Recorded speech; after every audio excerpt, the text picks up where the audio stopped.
రేఖతో పాటు జితేంద్ర గారు ఎంత గొప్ప ఆర్టిస్ట్ అప్పట్లో. ఇంట్రడ్యూస్ చేసింది ఎవరు? శాంతారాం గారు ఇంట్రడ్యూస్ చేశారు ఆయన్ని.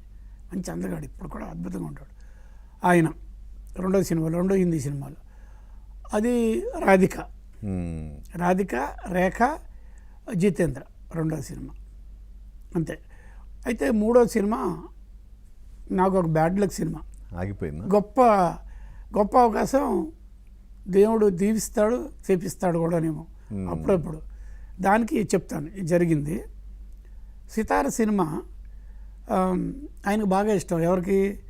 అట్లూరి పూర్ణచంద్ర గారికి. చాలా బాగా చేశారు పిల్లలిద్దరూ కలిసి. అంటే వంశీ నేను కలిసి అని చెప్పి మాట్లాడి ఆయన మనసులో ఏదో వచ్చిందంట. తర్వాత అన్నారు, మా అందరితో చెప్పారు, ఈ సితార సినిమాని హిందీలో చేద్దామని ఆయన అనుకున్నారు. దానికి శ్రీదేవిని బన్ప్రీ క్యారెక్టర్ మార్కెటింగ్ కోసం ఆయన శ్రీదేవితో హిందీ సినిమాలో అంటున్నారు. అందుకని వాళ్ళకి చూపించారు. ఎవరికి? శ్రీదేవికి చూపించారు. అప్పుడే ఒక సినిమా జరుగుతుంది, శ్రీదేవి, కమల్ హాసన్, అమితాబ్ బచ్చన్ గారి కాంబినేషన్లో ఒక సినిమా చెన్నైలోనే జరుగుతుంది. ఆఖరి రాస్తానా? కాదండి, ఆ సినిమా ఆగిపోయింది. అది ఆగిపోయింది. అది తాతిన రామారావు గారు డైరెక్టర్, అట్లూరి పూర్ణచంద్ర గారు ప్రొడ్యూసరు. అప్పుడు ఈ సినిమా చూపించారు, శ్రీదేవికి చూపించారు. ఈయనెవరు? అమితాబ్ బచ్చన్ ఫ్యామిలీకి చూపించారు. అమితాబ్ బచ్చన్, జయబాద్రి వాళ్ళిద్దరు పిల్లలు కూడా ఉన్నారు. చూపించిన తర్వాత నెక్స్ట్ డే మమ్మల్ని టీకి పిలిచారు. ఎవరు? అమితాబ్ బచ్చన్ గారు. మేము ముగ్గురు వెళ్ళాం, వంశీ, భానుప్రియ, నేను, ఆయన. తర్వాత నెక్స్ట్ డే నాకు అట్లూరి పూర్ణచంద్ర గారి మేనేజర్ ఫోన్ చేసి, సార్ 1 గంటలో మీకు బండి వస్తుంది, రెడీగా ఉండంటే వెళ్ళాను. డైరెక్ట్గా తీసుకెళ్ళి ఫ్లోర్ బయట ఆపారు, వాయిని 4th ఫ్లోర్. లోపలేమో కమల్ హాసన్, శ్రీదేవి, గోపాల్ రెడ్డి గారి కెమెరా, అట్లూరి ఈయన తాతిన రామారావు డైరెక్షను, ఇంకో క్యారెక్టర్, మూడో క్యారెక్టర్ అమితాబ్ బచ్చన్ గారు. లోపల వాళ్ళ క్యారెక్టర్స్ ఉన్నప్పుడు ఈయన బయటకు వచ్చాడు. పంక్ అంటాం కదా, ఇలాగ జుట్టు, నల్లటి ఆ టైప్ ఆఫ్ క్యారెక్టర్లో వచ్చాడు. బయటకు వచ్చాడు, చైర్లో కూర్చొని నన్ను తీసుకుని వెళ్ళి నిలబెట్టారు ఎదురుగుంటా.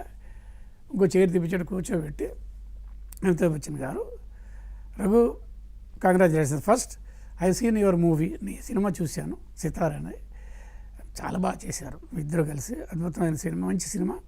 పర్టికులర్గా సినిమాటోగ్రఫీ నాకు చాలా నచ్చింది, ఎందుకంటే నేను కూడా హాబీ ఫోటోగ్రాఫర్నే.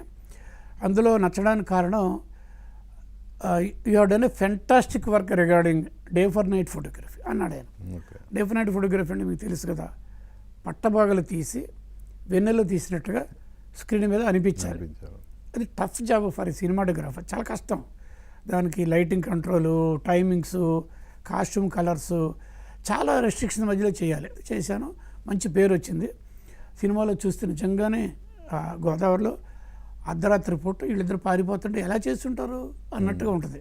ఆ టెక్నిక్ తప్పనిసరి పరిస్థితుల్లో నేను చేస్తానని ధైర్యం చేశాను. ఎందుకంటే నాకు మంచి అవగాహన ఉంది. బికాస్ నేను డిప్లొమా ఇన్ ఫోటోగ్రఫీ చేశాను BSc డిగ్రీ అయిన తర్వాత.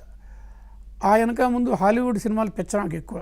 చిన్నప్పుడు 9 సంవత్సరాల నుంచి హాలీవుడ్ సినిమాలు చూసి అందులోనూ మా గురువుగారు విఎస్ఆర్ స్వామి గారితో భక్త కన్నప్పలో సాంగ్ ఒకటి ఉంది, ఎన్ని ఎల్లో చందమామ, అది డే ఫర్ నైట్.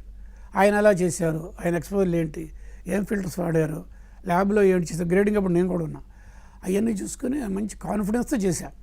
అది ఆయన చూసి ఇండియన్ ఫిలిమ్స్లో డే ఫర్ నైట్ పెద్దగా బాగుండదు, కొన్ని చాలా తక్కువ. అందులో ఈ సినిమాలో వర్క్ చాలా బాగా ఎంజాయ్ చేశాను. 2-3 పేర్లు ఊరికి చెప్పారు.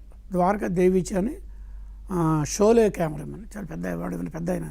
ఇంకొక ఆయన జీసింగ్ అని పెట్టి లైక్ డేట్ అని చెప్పేసి నన్ను డీటెయిల్స్ అడిగారు. మామిడి తోటలో ఎలా చేశాడు డే ఫర్ నైట్, గోదావరి రోడ్డుని ఎలా చేసావు, కొండల మీద వెళ్తున్నాడు ఎలా చేస్తావు, వీటన్నిటి ఎలా కంట్రోల్ చేయాలి, ఎలా అసలు చాలా టఫ్గా ఉన్నది, నన్ను బాగా చేస్తావు అని చెప్పి మంచి కితాబు ఇచ్చారు.